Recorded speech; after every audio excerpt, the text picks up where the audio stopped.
दोस्तों, क्या आपने कभी सोचा है कि अगर जिन्नों की दुनिया वास्तव में मौजूद है तो उनकी शादी कैसी होती होगी। अरब देश में सदियों से जिन्नों और रूहों से जुड़ी कहानियां सुनाई जाती आ रही हैं, लेकिन 1997 में कुवैत में घटी एक घटना जो आज भी रहस्यमय और डरावनी कहानियों में गिनी जाती है। कुवैत की मशहूर सिंगर नौरा एक आलीशान शादी उसे वो कभी भूल नहीं पाएगी। यह है कुवैत की जिन वेडिंग की कहानी। So without wasting any time, let's get into the horror coaster ride of this movie. कहानी की शुरुआत होती है नौरा से, जो एक रात सो रही थी। अचानक कमरे की लाइट्स फ्लिकर होने लगती हैं, जहां उसे एक डरावनी आवाज सुनाई देती है। नौरा की नींद खुलती है। वो डर के मारे उठ गई थी और उसके चेहरे पे पसीना था। नौरा ने हाल ही में एक डरावना सपना देखा था, जो अक्सर उसे आया करता है। दोस्तों, नौरा ने सिंगिंग से अचानक रिटायरमेंट ले लिया था। इसी केस को एक प्रेस रिपोर्टर इन्वेस्टिगेट कर रहा था, जिसने नौरा को कई बार कॉल किया, लेकिन ना तो वो रिपोर्टर से मिलना चाहती थी और ना ही प्रेस में कोई इंटरव्यू देना चाहती थी। पर दोस्तों, लोग कहानियां बनाने लगे थे, क्योंकि वो कहीं ना कहीं जानते थे कि नौरा की असली कहानी क्या है। पर इस सच का पता लगाना था कि आखिर उसने रिटायरमेंट क्यों ले लिया।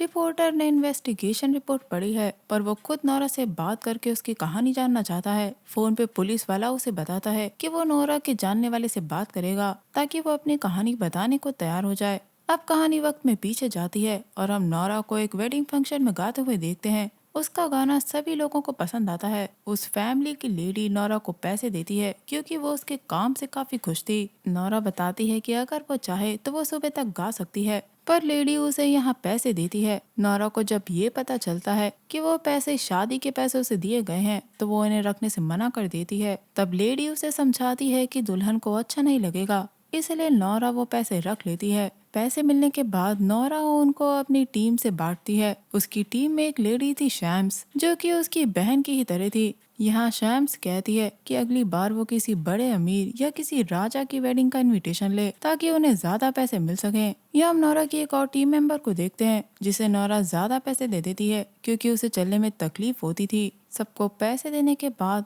शैम्स उससे पूछती है कि क्या नौरा उनके साथ आज डिनर नहीं करेगी, लेकिन नौरा के बच्चे घर पे अकेले थे, इसीलिए वो अब घर जाने वाली है। घर जाने पे नौरा देखती है कि उसके बच्चे उसी की तरह गाना गा रहे थे। ये देखकर वो बच्चों को बहुत डांटती है, क्योंकि वो नहीं चाहती थी कि उसके बच्चे उसकी तरह बने। वो चाहती थी कि उसके बच्चों की जिंदगी उससे अच्छी हो। उसे जब इस बात का एहसास होता है, तो वो उन्हें प्यार से समझाती है। दोस्तों, अगले दिन उस रिपोर्टर को फोन आता है। नौरा मिशाल से मिलने के लिए तैयार हो जाती है। हम देखते हैं कि नौरा के बच्चे अब बड़े हो चुके हैं। नौरा मिशाल से मिलती है। रिपोर्टर नौरा की कहानी रिकॉर्ड कर रहा था। नौरा यहाँ उसे वार्न भी करती है कि क्या वो ये कहानी सुन पाएगा, पर रिपोर्टर सच जानना चाहता था और यहाँ वो अपनी कहानी सुनाती है, जो 5 साल पहले घटी थी। एक दिन वो घर पे थी और काम से उनकी छुट्टी थी। उसी सुबह उसे मरजाना नाम की एक औरत का कॉल आता है, जो अपनी बेटी की शादी में आने का उसे इनविटेशन देती है, क्योंकि उसकी बेटी को नौरा का गाना काफी पसंद है और वो चाहती है कि नौरा उसकी वेडिंग में परफॉर्म करे। नौरा पहले मना कर देती है, क्योंकि उस दिन उसके बच्चे घर पे थे। पर जब मरजाना कहती है कि वो उसे दुगनी रकम देगी, तो नौरा कुछ बोल नहीं पाती और मान जाती है। दोस्तों, ये लोग अल हमाया फैमिली के घर पहुंचते हैं। इन्हें लेने उस फैमिली का ड्राइवर आया था। अल हमाया फैमिली का घर एक आलीशान मैंशन था, जो लाइट से जगमगा रहा था। जैसा कि शाम्स ने कहा था कि वो अमीरों की वेडिंग में परफॉर्म करना चाहती है। वहाँ एक लेडी इनके वेलकम के लिए खड़ी थी, लेकिन वो कुछ बोल नहीं रही थी, सिर्फ मुस्कुरा रही थी। पर उसकी मुस्कुराहट इन लोगों को अनकंफर्टेबल फील करा रही थी। जैसे ही ये अंदर जाते हैं, तो घर एकदम शांत था। वहाँ एक और लेडी खड़ी थी, जो इन्हें लेने आई थी। वो सीधा इनकी आंखों में देख रही थी और उसके चेहरे पे एक क्रीपी स्माइल थी। वो इन्हें एक कमरे में ले जाती है, ताकि ये लोग तैयार हो सके। पूरे घर में मोमबत्तियां जल रही थी और घर की सारी डेकोरेशन डार्क कलर में थी। तभी इनकी टीम की मर्दों जब सामने देखती है, तो हैरान रह जाती है। वहाँ जानवरों की हड्डियां पड़ी हुई थी, मानो किसी ने खा के वहाँ हड्डियां डाल दी हो। ये देख के नौरा अपनी एक टीम मेंबर से उन्हें ढकने को कहती है। तभी मरजाना वहाँ अपनी दो बेटियों फैरूज और इमरान के साथ आती है और नौरा को अपना इंट्रोडक्शन देती है। इन सभी के चेहरे पे एक अजीब सी स्माइल थी। हम देखते हैं कि फैरूज के पलक झपकते ही वहाँ के हीटर्स और ज्यादा गर्मी पैदा करना शुरू कर देते हैं, जिससे रूम का टेम्परेचर काफी बढ़ गया था। और अब जब मरजाना नौरा से हाथ मिलाती है, तो उसकी स्किन पेल थी। साथ ही हाथ मिलाने पे ऐसा लग रहा था मानो वह कोई धारदार हथियार हो। मरजाना के शरीर से काफी गर्मी निकल रही थी। कमरे में इतनी गर्मी पैदा हो गई थी कि इन्हें पसीना आने लगा था। मरजाना अपनी आंखों से हीटर्स को कंट्रोल कर रही थी। वो नौरा और उसकी टीम को तैयार होने का वक्त देकर वहाँ से चली जाती है। मरजाना के जाने के बाद शैम्स नौरा से कहती है कि वो वहाँ आके खुश नहीं है। वो नौरा से पूछती है कि क्या उन्होंने उनके चेहरे नहीं देखे जो काफी भयानक लग रहे थे और उनकी आंखें भी काफी अजीब हैं। दोस्तों, नौरा की टीम के सभी मेंबर्स ने ये महसूस किया था कि कमरे के हीटर अचानक और भी ज्यादा गर्म हो गए थे। पर जैसे ही मरजाना अपनी बेटियों के साथ बाहर गई, रूम वापस नॉर्मल हो गया। यहाँ नौरा शैम्स को समझाती है वो हमेशा से ऐसी अमीर फैमिली की वेडिंग में गाना गाना चाहती थी। पर दोस्तों, शैम्स के साथ बाकियों ने भी अजीब सा माहौल महसूस किया था। हालांकि नौरा को भी मरजाना से हाथ मिलाने में काफी अजीब महसूस हुआ था, पर इस वक्त वो अपनी टीम को चीयर अप करती है। अब नौरा और उसकी टीम तैयार होके हॉल में आती है जो काफी सारे मेहमानों से भरा हुआ था। पर मेहमानों और दूल्हा दुल्हन को देखकर नौरा और उसकी टीम के होश उड़ जाते हैं। सभी ने काले कपड़े पहने हुए थे और वहाँ एक शैतानी मूर्ति बनी थी जिसकी आंखें लाल चमक रही थी। दूल्हा और दुल्हन ने भी काले लिबास पहने हुए थे और उनके चेहरे पे काफी डरावनी मुस्कान थी। जैसे जैसे नौरा की टीम अंदर चलती जा रही थी, वहाँ के सारे मेहमान उसे अजीब तरीके से घूर रहे थे, जिनके चेहरे पे कोई भाव नहीं था, थी तो बस एक डरावनी हंसी। दोस्तों, सभी लोगों के कपड़े वक्त से काफी पुराने थे, जो कि इन्हें काफी अजीब लग रहा था। ये देखकर नौरा लोगों का खून सूख गया था। गाने से पहले नौरा के होंठ हिल रहे थे, लेकिन ये लोग फिर भी नॉर्मल तरीके से गाना शुरू करते हैं। गाना शुरू होते ही वहाँ सारे मेहमान अजीब तरीके से झूमने लगते हैं। कुछ देर बाद गाना खत्म होता है और ये लोग ब्रेक लेते हैं। कमरे में आके ये लोग मेहमानों के बारे में बात कर रहे थे कि कैसे वो इन लोगों को घूर रहे थे। टीम के लोगों की एनर्जी कम हो चुकी थी, लेकिन इससे भी बुरी हालत दोस्तों नौरा की थी, जिसे अब चक्कर आने लगे थे, मानो उसके शरीर की सारी एनर्जी खत्म हो चुकी हो। तभी वही लेडी इन्हें अंदर पानी देने आती है जो इन्हें रूम तक लाई थी, जिससे शाम्स पूछती है कि क्या वहाँ कोई एक खाली कमरा है जिसमें नौरा थोड़ी देर के लिए रेस्ट कर सकती है। जिसपे वो लेडी नौरा को दूसरे फ्लोर पर जाकर रेस्ट करने को कहती है। नौरा अपनी टीम मेंबर्स को शैम्स के साथ छोड़ के दूसरे फ्लोर पर जाती है तो घर के नीचे का नजारा सेकंड फ्लोर से बिल्कुल अलग था। नीचे का फ्लोर सजा हुआ था, लेकिन सेकंड फ्लोर पूरा खंडहर था। दीवारें टूटी हुई थी, पेंट उखड़ चुका था, मानो कई सालों से वहाँ कोई नहीं रह रहा। पर अजीब बात ये थी कि वहाँ भी मोमबत्तियाँ जल रही थी। नौरा अब हॉलवे से होते हुए एक एक कमरे को चेक कर रही थी। सभी कमरे लॉक थे। आगे जाने पे वो दीवार पे बने सिंबल्स को देखती है, पर दोस्तों इतना ही नहीं, और आगे जाने पे दीवार पे मिट्टियों के चेहरे बने हुए थे, मानो जो सीधे नौरा को देख रहे हो। वो दीवार सांस लेती महसूस हो रही थी। आगे जाने पे नौरा को एक कमरा खुला हुआ दिखता है। वहाँ लगे सामने के शीशे को नौरा जब देख रही थी तो एक काली परछाई बहुत तेजी से गुजरती है। मुड़ के देखने पे नौरा को अलमारी के अंदर एक काला साया दिख रहा था, जिसकी सिर्फ आंखें चमक रही थी। देखने में वो कोई छोटे बच्चे जैसा दिख रहा था, पर उसका चेहरा एक बड़े इंसान की तरह था। नौरा जैसे ही वो अलमारी खोलती है, वो एकदम खाली थी। नौरा बेड पे बैठती है और दोस्तों उस शीशे में कि जिन का चेहरा दिख रहा था। इसके बाद नौरा देखती है कि जब वो बाहर जाती है तो हॉलवे में कोई उस पे नजर रखे हुए था और अंधेरे उसी गलियारे में एक काली परछाई खड़ी थी जो काफी लंबी थी। नौरा जैसे ही कुछ कदम उसकी तरफ बढ़ाती है, वो परछाई छोटी हो जाती है। वो अजीब तरीके से घुर्रा रही थी। यहाँ नौरा उसका भयानक चेहरा देखती है, जो कि असलियत में एक जिन थी। वो बहुत तेजी से नौरा की तरफ बढ़ती है और एक पल के लिए गायब हो जाती है, पर अगले ही पल वो सीधे नौरा की तरफ आके उसे डराती है, जिसका भयानक चेहरा साफ साफ नौरा ने देखा था। काली आंखें, काले बड़े नाखून और चेहरा एकदम स्याह काला। वो सीधे नौरा की तरफ बढ़ती है और उस पर अटैक करती है। तभी इस डरावने सपने से नौरा की आंख खुलती है और दोस्तों इस बार भी नौरा जब कमरे से बाहर आती है तो उसे वहाँ जिन खड़ा हुआ दिखता है और दूसरी तरफ खड़ा था एक छोटा लड़का, जिसे शादी में नौरा ने उसे घूरते हुए देखा था। वह अजीब मुस्कुराहट लिए नौरा को देख रहा था और एकदम से ही वो एक तरफ भाग जाता है। नौरा को लगता है कि वो कोई छोटा बच्चा है जो खो गया है, इसलिए वो उसे ढूंढने उसके पीछे जाती है। ऊपर जाने पे उसे वो लड़का एक तरफ खड़ा दिखाई देता है जिसे नोरा अपने साथ नीचे चलने को कहती है। पर देखते ही देखते वो लड़का कमरे के अंदर चला जाता है। जो कमरा बंद था, यानी वो बच्चा भी एक जिन है जो कमरे के आर पार चला गया। पर ये नोरा को नहीं पता, वह अभी भी दरवाजा खटखटा के उस बच्चे को साथ चलने को कह रही थी। वहीं नीचे शैम्स बाहर आई थी, जिसे सेकंड फ्लोर के पास से नोरा की चीख सुनाई देती है, क्योंकि दोस्तों जिन ने नोरा को कमरे के अंदर खींच लिया था। दोस्तों नोरा एक कमरे में पहुंच चुकी थी और वो रोलिंग चेयर पे बैठी हुई थी। तभी उसे ढूंढते हुए शैम सेकंड फ्लोर पर आती है। जब एक कमरे से उसे रोने की आवाज सुनाई देती है, उसे लगता है कि वो नोरा है, पर खोल के देखने पे वहाँ कुछ नहीं था, क्योंकि दोस्तों सेकंड फ्लोर के कमरों के पीछे जिन्स थे।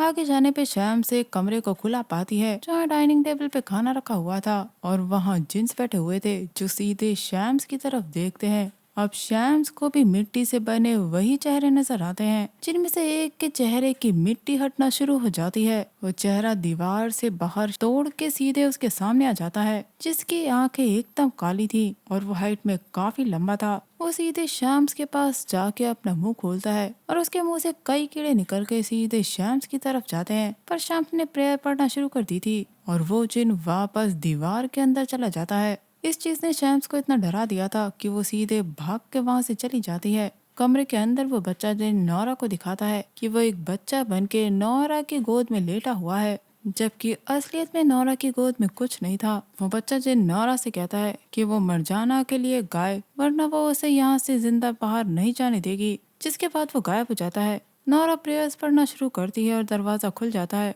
वो भागते हुए सीधे नीचे आती है। नोरा भाग के बाहर जाने की कोशिश करती है, पर वो भाग के बार बार एक ही जगह आ रही थी। उसे वहाँ वही जिन मिलती है जो गेट पे इनका वेलकम करने के लिए खड़ी थी। नोरा उसे झूठ बोल देती है कि वो बाथरूम ढूंढ रही है। ये कहने के बाद वो सीधे नीचे अपनी टीम के पास आती है। यहाँ शाम्स बिल्कुल शौक हालत में बैठी थी। यहाँ शाम्स उसे सारी बात बताती है, जो डरावना इंसिडेंट अभी अभी उसके साथ हुआ था। शाम्स यहाँ नोरा से कहती है कि उस घर में कोई भी इंसान नहीं है। ये बात वो नोरा को विश्वास दिलाने की कोशिश करती है कि उस घर में कुछ तो अजीब है। नोरा यहाँ शाम्स को शांत कराती है। सभी मेंबर्स बाहर चले जाते हैं सिवाय शैम्स और नोरा के। शैम्स बाहर जाके परफॉर्म नहीं करना चाहती थी, वो काफी डर चुकी थी। नोरा यहाँ शाम्स को समझाती है कि सुबह होने तक इन्हें गाना गाना होगा, तभी ये लोग जिंदा रह पाएंगे। तभी मरजाना इन्हें बुलाने आती है, क्योंकि बाहर सभी लोग इनके गाने का इंतजार कर रहे थे।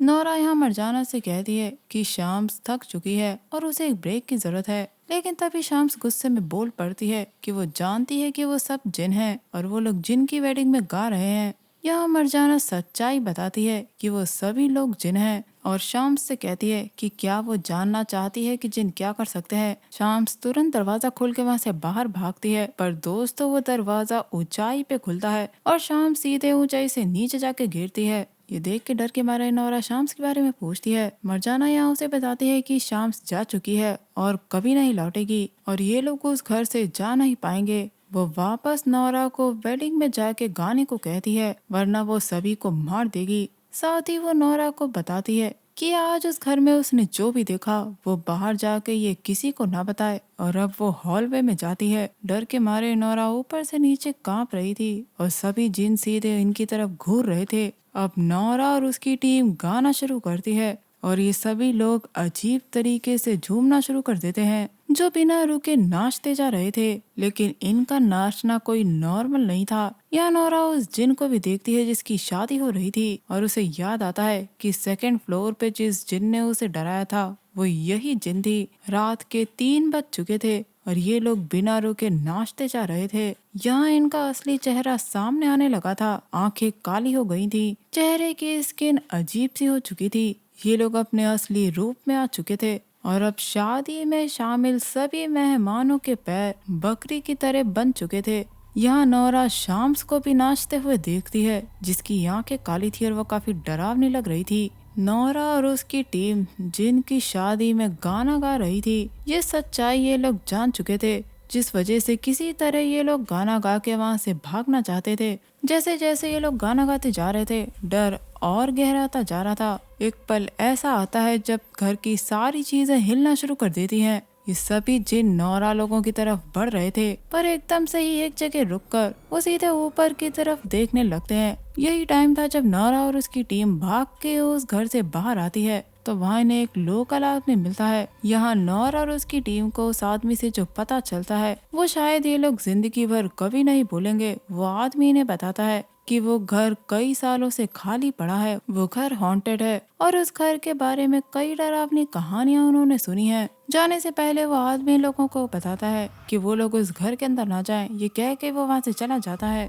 डर के मारे नौरा और उसकी टीम वहाँ से भाग के अपने घर चली जाती है। घर वापस आने पे भी नौरा अभी भी डरी हुई थी। उसे यकीन नहीं था कि उसने अभी अभी जिन की वेडिंग में परफॉर्म किया है। वो अभी भी शाम्स के बारे में सोच रही थी जिसे जिन्स ने मार दिया था। और दोस्तों यही समय था जब नौरा ने रिटायरमेंट लेने का फैसला किया था। उसने दीवार से अपने सारे इंस्ट्रूमेंट उतार दिए। तभी दरवाजे की घंटी बजती है। दरवाजे पे वालिद था। वो यहाँ शाम्स के बारे में उससे पूछने आया था। शाम्स के परिवार वालों ने उसकी मिसिंग रिपोर्ट करी थी, पर नौरा कहती है कि उसके बच्चे अभी घर पे हैं, इसीलिए वो पुलिस स्टेशन में आके उससे बात करेगी। अब वालिद पुलिस स्टेशन में नौरा से पूछताछ करता है, क्योंकि नौरा की टीम वालों ने बताया था कि शाम्स आखिरी बार उसी के साथ थी। नौरा यहाँ वालिद को सारी बात बताती है कि उसे एक शादी में गाने के लिए एक कॉल आया था, और जब ये लोग उस घर में गए तो वो घर एकदम खंडहर था, और उसी घर की शादी में इन्होंने परफॉर्म किया था जिसमें नौरा शाम्स के साथ थी। पर वालिद के पूछने पे कि नौरा को उस वेडिंग का इनविटेशन किसने दिया था, नौरा उस आदमी के बारे में नहीं जानती थी। यहाँ नौरा को जिन्स की आवाज सुनाई देती है जो उसे सच बताने से मना कर रहे थे। वो बताती है कि उन्होंने जिन्स की वेडिंग में परफॉर्म किया था और जिन्स ने शैम्स को मार डाला, लेकिन ऑफिसर इन बातों पे यकीन नहीं करता। उसे लगता है कि नौरा और शैम्स के बीच में ऐसा कुछ हुआ था। जैसे ही नौरा जिन्स की वेडिंग की बात बताती है, वहाँ की लाइट्स फ्लिकर करने लगती है, जिसे ऑफिसर देखने बाहर जाता है और कुछ देर बाद लाइट आ जाती है। सीन अब प्रेजेंट में आता है। रिपोर्टर ने सारी बात रिकॉर्ड कर दी थी, पर उसके जाने के पहले नौरा उसे कहती है कि उसने जो भी बताया वो सब भूल जाए और ये कहानी वो किसी को ना बताए। लेकिन दोस्तों अजीब बात ये थी कि पुलिस को ना तो शाम्स की बॉडी मिली थी और ना ही उसकी कोई खबर, जिसके बिना किलर से उसे लिंक करना नामुमकिन है। दोस्तों ये असली केस पुलिस के पास गया था और उन्होंने छानबीन करी थी। दोस्तों नौरा ने रिपोर्टर और पुलिस ऑफिसर को सेम कहानी बताई थी, इसीलिए पुलिस ऑफिसर अब उस खंडहर के घर में इन्वेस्टिगेट करने जाता है। उसे वो घर ठीक वैसा ही मिलता है जैसा नौरा ने अपनी कहानी में बताया था, और वहाँ खुरों के निशान थे जो कि नॉर्मल साइज के नहीं थे। अंदर घुसते ही उसे गर्मी महसूस होने लगी थी। साथ ही वहाँ हड्डियां भी पड़ी थी और कुछ हड्डियां तो नरम थी, और कहा जाता है कि हड्डियां जिन्स का खाना होती हैं। ऑफिसर को वो सेकंड फ्लोर पे मिलता है, वही अंधेरा गलियारा जहाँ दीवारों पे चेहरे बने हुए थे और साथ ही वहाँ तालिस्मन बने हुए थे। ऑफिसर उस कमरे में भी पहुंचता है और दोस्तों जमीन पे शाम्स की फोटो थी जो कि काफी डरावनी थी। दोस्तों वो फोटो ऑफिसर रिपोर्टर को भी दिखाता है जो नौरा के बताए डिस्क्रिप्शन से मैच कर रही थी। रात में रिपोर्टर अब इस कहानी को लिखने वाला था। उसे भी वहाँ जिन की मौजूदगी का एहसास होता है। जैसे ही वो नौरा के रिकॉर्डेड कहानी को चलाता है, रिकॉर्डर बीच में ही ग्लिच करने लगता है और अब सारी लाइट्स फ्लिकर करना शुरू हो जाती हैं। रिपोर्टर गर्मी महसूस करता है, यहाँ तक कि उसके कप से भी काफी धुआं निकल रहा था। तभी रिपोर्टर जब सामने देखता है तो उसकी आंखें फटी रह जाती हैं, क्योंकि जिन अब सीधे उसके सामने खड़ा था, जो उसका गला दबाकर उसके गर्दन को पीछे की ओर मोड़ के उसे मार देता है। रिपोर्टर की मौत की खबर नौरा पेपर में देखती है। उसे अभी भी जिन्स की आवाजें डराती हैं और कंप्यूटर स्क्रीन से सब कुछ गायब हो चुका था। यानी साफ था कि जिन्स नहीं चाहते हैं कि ये कहानी दुनिया के सामने आए। और इसी के साथ ये सीरीज यहीं खत्म हो जाती है। तो दोस्तों ये थी असली कहानी कुवैत की फेमस सिंगर नौरा की, जिसने जिन वेडिंग में गाया था। तो दोस्तों आपको ये वीडियो कैसा लगा मुझे कमेंट सेक्शन में जरूर बताइएगा। वीडियो को हाइप, लाइक और शेयर जरूर करिएगा। मैं मिलूंगी आपसे अगले वीडियो में, तब तक के लिए अपना बहुत ख्याल रखिए। Stay safe, keep hunting, lots of love.